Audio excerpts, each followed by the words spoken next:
అందరికీ నమస్కారం. రామకోటి ఎప్పుడు రాయాలి? ఏ రంగు కలంతో రాయాలి?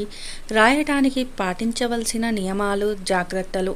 మానవుడు అనేక జన్మల్లో చేసిన మహాపాపాలను సైతం పరిహరిస్తుంది. రామకోటి రాయటం ఆనాది నుంచి మన దేశంలో ఉన్న ఆచారం. చాలామంది శ్రీరామనవమి నాడు రామకోటి రాయటం మొదలుపెట్టి మళ్ళీ శ్రీరామనవమి నాడు ముగుస్తారు. శ్రీరామనవమి రోజే కాకుండా ఎప్పుడైనా శ్రీరామకోటి రాయటం మొదలు పెట్టవచ్చు. సమస్త పాపాలను హరించి వేసే సకల పుణ్యఫలాలను అందించే శక్తి ఒక్క రామనామానికి మాత్రమే ఉంది. రామ అనే 2 అక్షరాలు ధర్మ మార్గాన్ని చూపిస్తాయి.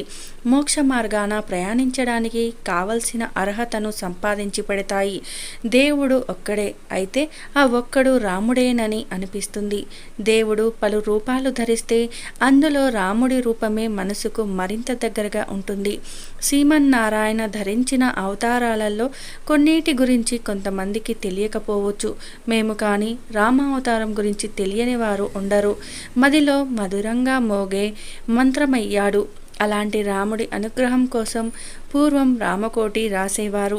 ఇలా రాసినవి ఆయా దేవాలయంలోని రామకోటి స్తంభాలలో నిక్షిప్తం చేసేవారు. జీవితం అనే ప్రయాణంలో పెరిగిన వేగం వలన ఇప్పుడు రామకోటి రాసేవారి సంఖ్య తగ్గిందే కానీ పూర్తిగా కనుమరుగు కాలేదు. రామకోటి రాయటానికి ప్రతిరోజు ఒక సమయం పెట్టుకొని తూర్పు దిశగా కూర్చొని రాయాలి. ప్రతిరోజు రామకోటి రాసే ముందు మనసులోని ఆయనను నమస్కరించుకోవాలి. ఎన్నిసార్లు రామకోటిని రాసి పూర్తి చేశాక శ్రీరామ శరణం మమ అనే అష్టాక్షరి మంత్రంతో ఉద్యాపన చెప్పుకోవాలి.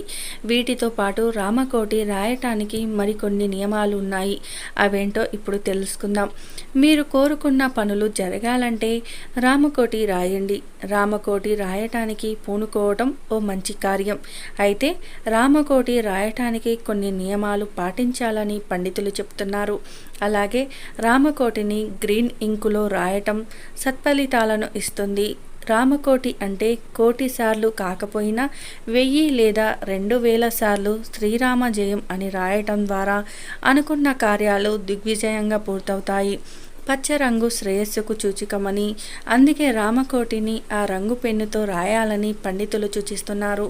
రామకోటి రాయాలనుకునేటప్పుడు దేవుడి వద్ద మానసికంగా సంకల్పం చేసుకోండి. శ్రీరామ అని రాసే వీలున్న 1,000,000 గండ్లు ఉన్న పుస్తకం తెచ్చుకోండి.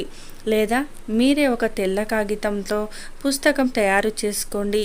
మంచి రోజు చూసుకొని పుస్తకానికి పసుపు కుంకుమ రాసి దేవుని సన్నిధిలో ఉంచి పుష్పాలతో శ్రీరామ అష్టోత్తర శతనామావళితో పూజించండి. తర్వాత పుస్తకం కళ్ళకద్దుకొని రాయటం ప్రారంభించండి.